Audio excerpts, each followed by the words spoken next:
Often we feel like we have to sort of fight the state that we're in with a new mental emotional state. Like, don't be this way. Okay, well, like that might work for a little bit, but maybe you need to engage a different part of your system to access that part of you more easily. Hopefully that's making sense. Yeah, And like it's through instead of movement. if you're sad, just saying, okay, I just gotta practice being happy. Like Yeah, that's not exactly. necessarily going to shift in that moment. Yeah. Yeah. And so the invite is to, okay, well, if stagnant and depression and like feeling, internal and withdrawn and whatnot is the emotional state, using your physical body as a vehicle to actually access, joy, happiness, your hormones, your neurotransmitters, a different kind of way.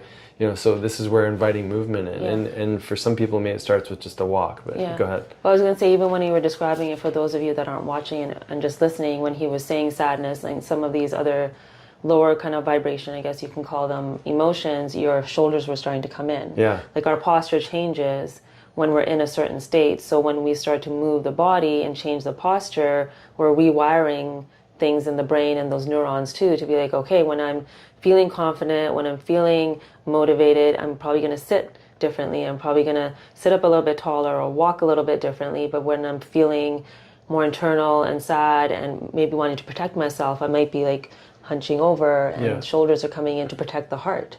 Yeah. Yeah. Yeah, that's beautiful. So, what do you see clinically when people are stuck? What is their willingness in general to go and exercise? Like, I feel like we're really good at making excuses not to. Yeah. But like, what are some mechanisms or some tools maybe that help to people just to feel a different state? Because that's all we're asking is like you have an opportunity to actually feel a different state in your body, which then leads to new choices, right? Well, first, I think it's identifying the obstacles, and the biggest one for many women that I see ends up being time. Mm-hmm. So time, and then, the fatigue, so I can't even get out of bed. Like those extra 5 minutes is something that I need, or whatever it might be. So then it's like, well, how do we incorporate or habit stack is what I'll start talking about. Right. It's like, okay, you have to brush your teeth. Like that's a habit that you've already incorporated. So maybe when you're brushing your teeth, you're looking at the way you're standing in the mirror. Right. And you're opening your chest. And as soon as you put the brush down, maybe you're taking a few breaths. That in itself, that is also movement. Like you're moving your lungs, you're moving your diaphragm, so that you're inviting now movement into your day. So maybe you're just doing that for 30 seconds. So then there's no real excuse for it because you're stacking it with something that you already have to do. Yeah, I've done calf raises while I brush my teeth. Yeah, I do this when I'm cooking sometimes. and it's not because I feel like I'm getting a workout. It's just you're just and I find that sometimes brushing your teeth, it's easy to wander and think about all the bad things you do or something. Yeah. And like one of the biggest complaints I think people have, like especially like, perimenopause and like this stage is like, oh, I just feel so stiff all the time. My joints are hurting. Yeah. Like there's just pain. And like I've realized I can't not move in the morning. Yeah. So those days, even like on the weekends, I don't get up and like do a workout or anything like that, but I want to move, I want to at least stretch a little bit and create some sort of space in my body. And there'd be so many things that could shift in our body and our mind if we would just like recognize that, like how much of a gift movement is. Yeah. And I think like as parents too, part of say the weekend as well is creating time within the family to go do something active together, right? We mentioned last time how we went on this crazy long bike ride, which I think total is around 35 some odd kilometers, close to 40 kilometers, which is a huge stretch. But the idea there is like stacking a family activity with something active, and then you have these bigger, more vigorous sort of active activities that you do with your family on the weekend. So that would be in the case of, say, parents. So what are the hormones that are getting activated when you're exercising? Yeah, well, I mean, the big one being testosterone. I mean, if you're exercising too long, we mentioned in the last podcast, we talked about activating cortisol and some of our stress hormones. Yeah. But definitely, I mean, I would imagine too, estrogen, progesterone, and then you're initiating this release of dopamine because you're getting reward. You're feeling good for doing it. You're feeling good being outside. And so a lot of these hormonal adaptations are showing up for you. Yeah.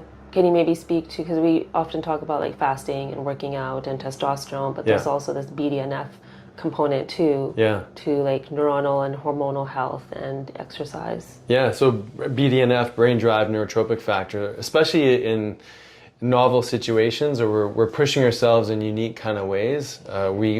like new environments, new, like even going for a bike ride, a long one, which you haven't done in a while, or maybe trying out a new exercise class, or, you know, pushing yourself a little bit further on a run than what you're used to. All of these things where we're pushing beyond what's normal and comfortable for us, we get these extra hits of these growth factors. And obviously growth hormone can rise too. And, you know, and exercise is wonderful, and it's also like how we prepare ourselves for exercise is important too. So if we're metabolically unfit, meaning we can't go more than an hour or two without putting food in our body, you know, that's part of this mechanism too, is that training that metabolic muscle and time away from food.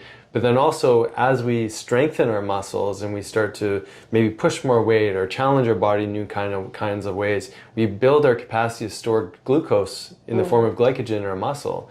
And this is super important because, you know, when I think of what's the end product of glucose or energy, it's really, we need a place to use it efficiently, but we also need a really efficient way to store it. But if we're storing it in the form of triglycerides because we've got fatty liver and we've got unhealthy insulin secretions, and we're storing glucose in a really inefficient kind of way. But if we're building our muscle and we're stimulating the growth hormone and the testosterone, all these other factors, we're actually building the size of our muscle, but we're also increasing the storage of glycogen, meaning we're way more efficient at using glucose. And so I think of, you know, part of the, you know, we started this conversation on mental health, and this part of the understanding of like feeling depressive or not feeling like yourself. You know, really what we're doing with movement is improving like our batteries within our body, so that we've got batteries that can charge more effectively, that hold more energy, and then can be used more effectively to move us through our day, which means that we've got energy left over to feel happy, or energy left over to make the right decisions with our food, or the bandwidth to be able to still be present with your partner and your family, because you've built those batteries, and that happens through movement. Yeah, right? So like just looking at those two states, say we looked at depression and anxiety as states of different energies. So with depression, there's less energy in the brain that's being utilized efficiently, whereas with maybe anxiety, it's being used in maybe inappropriate ways where the brain can't actually access it so that it's nourishing it, but instead it's like wired in a different way, perhaps. Yeah, that's a great way of looking at it. And I think that you know, I kind of want to talk about a little bit of a story of a patient that came in, and you know, this patient was just doing great things as far as his career, like, you know, making good money and all that kind of thing. I mean, I guess that was like the biggest win in his life, was the career was going well. But his health was being sacrificed. His future for his kids was being sacrificed because he didn't have the health to make it to, you know, potentially not be able to have the health to make it to be in his 40s and have lots of energy to play with his kids and whatnot. And then, you know, he saw the complications of unhealthy lifestyle, you know, playing out in his parents and whatnot. And when we ran his blood work, his testosterone was completely tanked. His insulin was through the roof, vitamin D was low, like all these markers that we see on so many people are stuck in inflammation, they're insulin resistant, they're not accessing their energy efficiently, so AKA they're metabolically unfit, and then their mood is massively affected. So when we showed this gentleman his blood work, he nearly broke down and cried because he was fearful for the future. And obviously our goal isn't to strike fear in our patients, but it's to paint this picture of like there's all these different points that you're not connecting with your health, and it's making a tremendous impact on your energy, how you show up, how you feel physically, how you feel about how you feel physically, you know, what your future looks like, you know, even down to fertility, like we spoke about a few weeks ago. So this is the reality that I'd say 95% of our patient load is they're in that state where they can't access their hormones.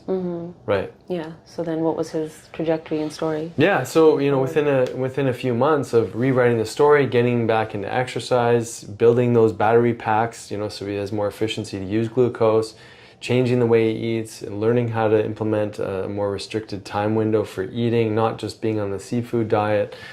Changing his relationship to his body also, like understanding that you can be prideful about how your body looks, but also be willing to do the work that it requires to take care of it. And then the benefit is the energy.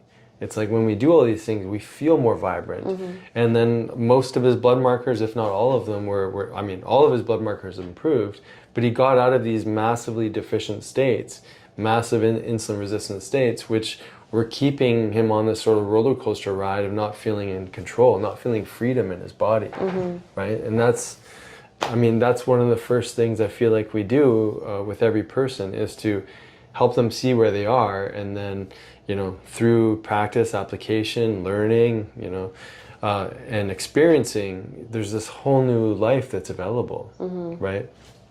And that happens through, addressing the hormones, but also all of it. Yeah. So similar stories for you? Is anything that comes to mind for patients stuck in that sort of hormonally resistant state, where they're stuck in apathy or depression, what are some of the things that maybe that you would talk to patients about to help get them out of that state?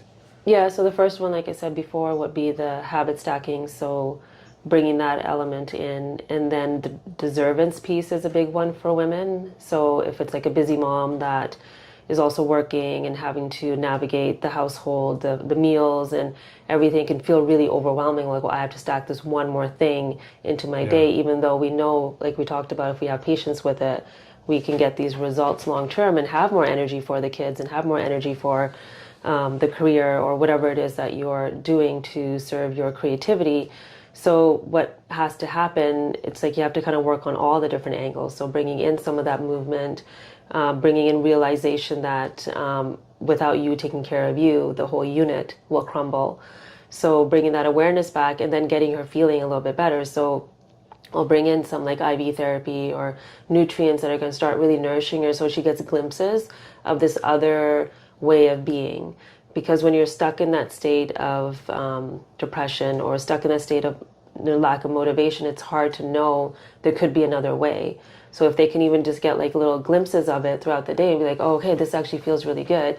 But unfortunately, what happens is people get glimpses of it. They're like, oh, now I can do all these things. Yeah. Instead of just feeling into it and be like, okay, I'm going to use that energy now to heal, not do more, but actually understand myself a little bit more and bring in more habits or bring in some other tools that will support me.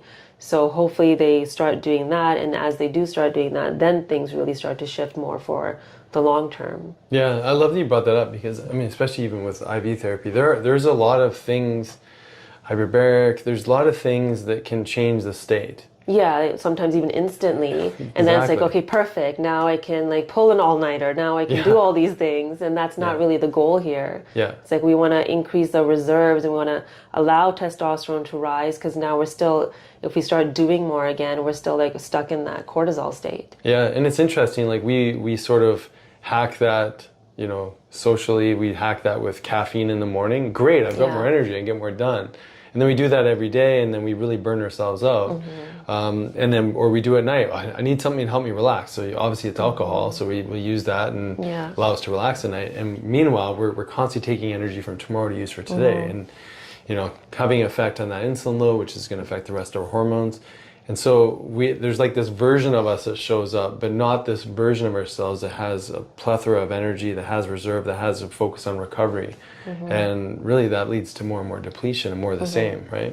So I love how you mentioned, when you've got this nourishment back in your body to heal, great, what are you going to do with that? Yeah. Push it harder, or, slowly, habit stack, or bring other things in there that are going to support that nourishment? Yeah. Like, how many times do we see a hormone test and like cortisol's flatlined, right?